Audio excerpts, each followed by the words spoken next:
le roi, l'adjoint et le marabout. Il était une fois un roi qui vivait avec son adjoint. L'adjoint s'était marié depuis des années avec sa première femme, mais il n'avait pas eu d'enfant. Désespéré, il décida d'épouser encore 9 autres femmes.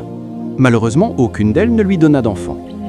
Un jour, la mère de l'adjoint l'appela et, pleine de colère, lui dit « Mon fils, tu restes toujours à côté du roi, mais tu ne penses pas à avoir des enfants.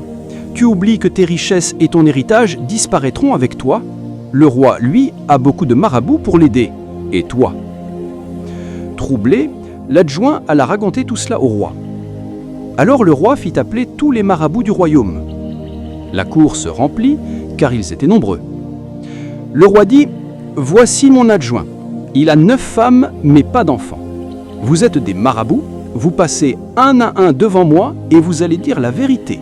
S'il aura un enfant, dites-le, et si oui, précisez quelle femme lui donnera cet enfant.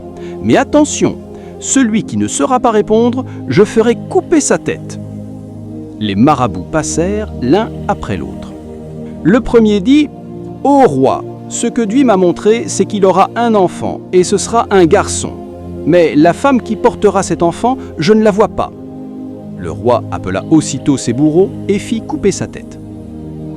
Ainsi beaucoup de marabouts passèrent, et beaucoup furent tués, car aucun ne pouvait dire avec certitude quelle femme donnerait l'enfant. Enfin, un homme arriva.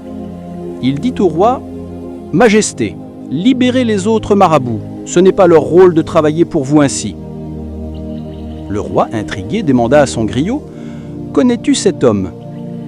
Le griot répondit « Oui, je l'ai déjà entendu. On dit qu'il connaît de grands secrets, mais je n'ai jamais travaillé avec lui. » Pendant ce temps, certains marabouts, pris de peur, commencèrent à fuir. Alors l'homme dit au roi « Ton adjoint aura un enfant. Ce sera un garçon, et c'est sa première femme qui lui donnera cet enfant. » Le roi s'étonna. « Mais sa première femme ? Lui qui l'a abandonnée depuis longtemps, on la voit chaque jour suivre les chèvres, dormir avec elles dehors et le matin repartir en brousse. » Le marabout confirma « Oui, c'est bien elle qui portera cet enfant. » Le roi demanda alors « Que faut-il faire pour qu'elle tombe enceinte ?» L'homme répondit « Ce n'est pas difficile. Adjoint, va chercher un boubou entièrement noir et rapporte-le-moi. » Quand l'adjoint revint, le marabout fit un sacrifice et lui dit « Pendant 1 mois, n'aie de relation avec aucune de tes autres femmes.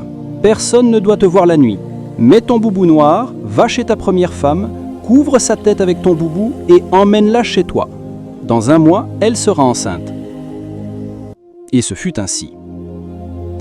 1 mois plus tard, la première femme tomba enceinte. Mais elle continuait à suivre les chèvres, dormir avec elles et repartir en brousse chaque matin. Un jour, la 9e femme remarqua son ventre arrondi. Jalouse, elle courut voir le roi et cria « Majesté, la première femme de ton adjoint est enceinte, mais ce n'est pas de lui, non, c'est des chèvres qu'elle suit. Si l'enfant qui naît n'est pas un chevreau, alors je jure que je balayerai toute ta cour avec mes fesses. »